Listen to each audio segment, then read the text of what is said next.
Trevor, how you doing, bud? How you doing? I'm doing great. Good to hear your voice. I know this is a special time for you. Excited about the NBA draft coming up tomorrow night, and want to kind of get into that. Let's talk first. Do you feel like you're going to get your name called, or do you feel like your best opportunity is going to be in a free agent situation? I mean, right now I feel like it'll probably be like a free agent route. But I mean, my agent said, I mean, there's still hope. I mean, I had workouts for teams, and I mean, I did well at them too. So I mean, just seeing what teams, just waiting for a team to fall in love with me. And, I mean, it can happen tomorrow. It can happen, I mean, after summer league or in August sometime. I mean, I just gotta just wait, be patient, and just wait for my opportunity.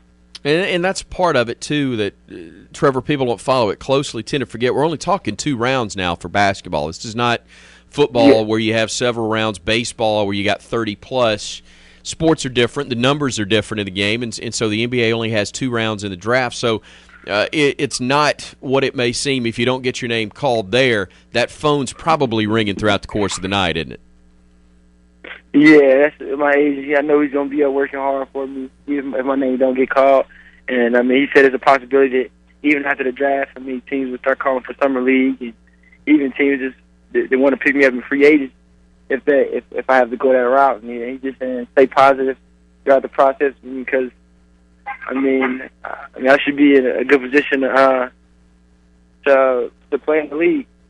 If I keep doing what I'm doing. Trevor Releford joining us here on Tide 99.1. Take me through things. The season ends for Alabama. You got to finish up your degree, and you got the diploma in hand. Now what? Tell me what was going on. I know you went back home, but kind of walk us through what all has taken place for you in the last few months since you got the degree and you wrapped up your career at Alabama. Oh, I mean, after the last game of the season, I took like a week off, and then I went straight out to Indianapolis from there, and I was out there for like a month and a half, training at a place called St. Vincent's Sports Performance with some other guys too that was in the draft, and I was out there training, working hard. Then I had Portsmouth, and then I had a couple more workouts, like it was like last week for like private workout with teams and stuff like that, and that's pretty much what I've been doing since I've been gone. I mean, it's just a grind. Every day is just basketball. I mean, it's kind of a good thing, too, because you don't have to worry about school no more. So, I mean, I'm enjoying it. The whole process, has it been what you thought it would be? Because you go from basketball, which in the college game takes up so much of your time, I know. But now it's a job. Now it's a career.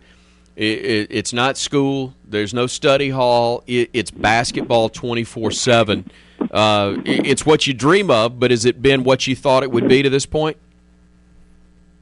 Oh, yeah. I mean, definitely my brother going through it. I mean, I always bring it up, but, I mean, him going through it just, like, prepared me for it because he's like, I mean, you're going to be flying from city to city, and, I mean, you got to take care of your body. That's the biggest thing now, and if you want to play for a long time, is just taking care of your body because those flights can take a toll on your body. So, I mean, the flights is the only thing that's been different in the struggle. But other than that, I mean, it's everything I expected. How much did the changes you made in your body basically a year ago, because it was 12 months ago, you really started to transform things. Lou Deneen comes in as a strength coach at Alabama, and we saw a real difference in you physically. How much did that help you to go from the level you were at the end of the season to where you know you need to be to play at that next level?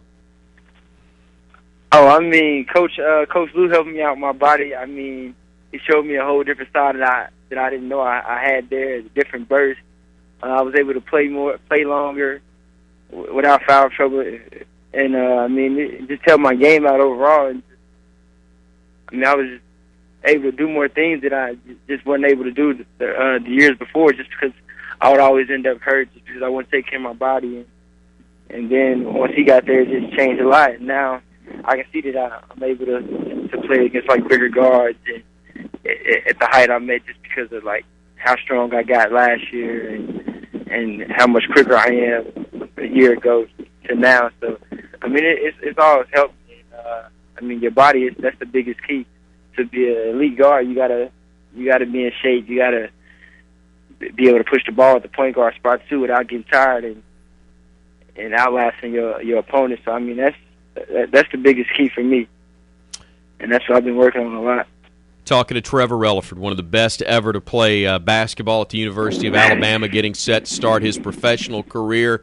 The NBA draft is tomorrow night.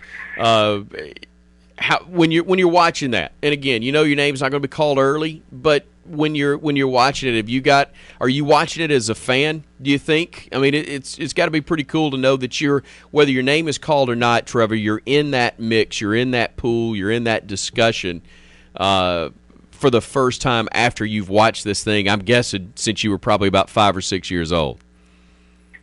Yeah, I've been watching the draft for a while, and to actually have my name, to actually enter the draft this year, I mean, it's unreal. Like you said, even if my name don't get called, I know I did everything I possibly could, and to put myself in this position. And I mean, if I don't get called, then I mean that's just extra motivation. And I mean, I've been doing this since I was little, always going against the odds. So I mean, I can't wait for it to see what happens and just go from there. The season in your senior year didn't go the way you wanted it to. I know the record, the season itself got to be a grind because of the record itself. When you look back on it, and you've had to look forward, I've talked with Coach Grant about this, but when you do look at it and you kind of evaluate it, where do you think, is there one thing that you'd like to change about it that you feel like, you know what, if we could have done this, then everything else might have fallen into place? Well, I mean, I think for the most part, like I said, like everybody came out and I feel like everybody came out and competed and played hard and tried to buy into what coach was saying. And I mean, it just didn't fall our way this past season. And I mean, can't do anything about that because I mean, it made me a better person.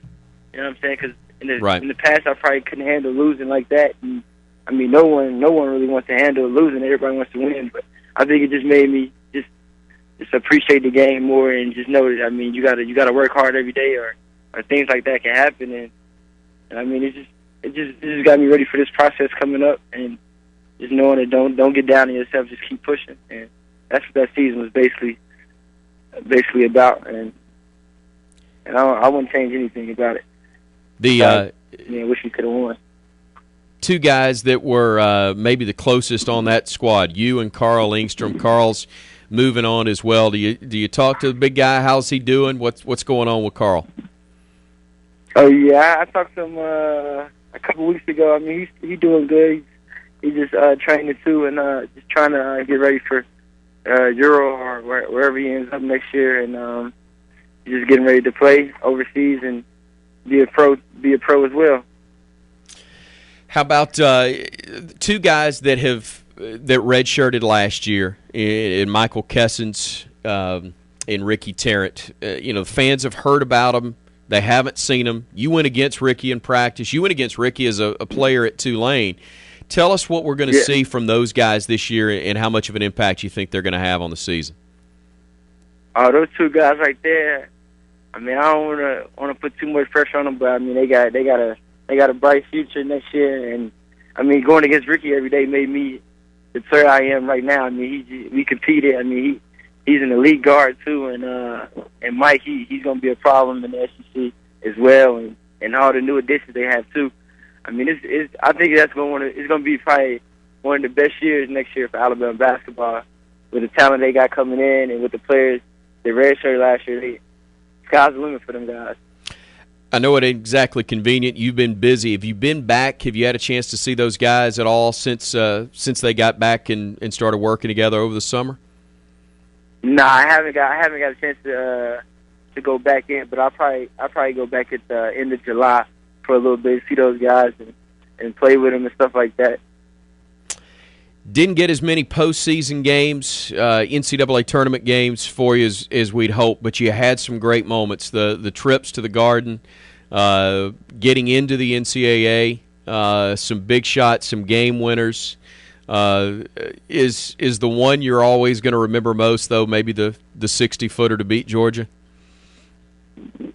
Yeah, I think that'd be my all-time favorite. I actually watched it the other day. I was listening to the one where they had of you doing the voice after the shot, and I mean, it always makes me smile and just bring back memories from being at Bama, and that was a crazy moment. I'm still trying to figure out two things. Number one, how I didn't have a stroke and die doing the call, because I got a little bit excited. But when you go back and you watch the video, Relly, you launched that thing from right at 60 feet, okay? And you shot it. You didn't throw it. You shot it. That's what made it so great. But how in the world did you practically catch that thing underneath the basket when it went through? I mean, that's how close you were. Have you gone back and watched that? I mean, you had the best view of anybody. You didn't just shoot it and watch it. Your momentum carried you, and you dang near caught it when it got underneath.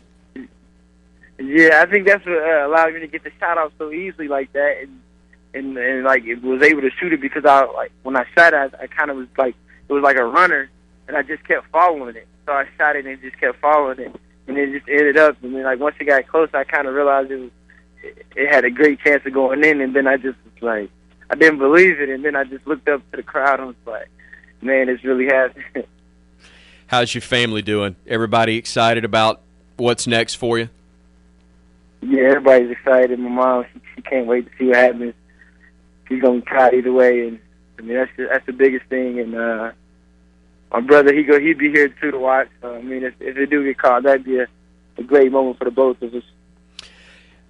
I don't know where you wind up, but I do know this: you're going to have a ton of people wearing Bama gear that are big fans of whatever team you're playing for next. It'll always be that way. I've told you this before. We greatly appreciate what you did and what you meant to Alabama. You're always going to be a part of that family, and wishing the best of luck, man. Hope everything goes great. Hope you'll stay in touch.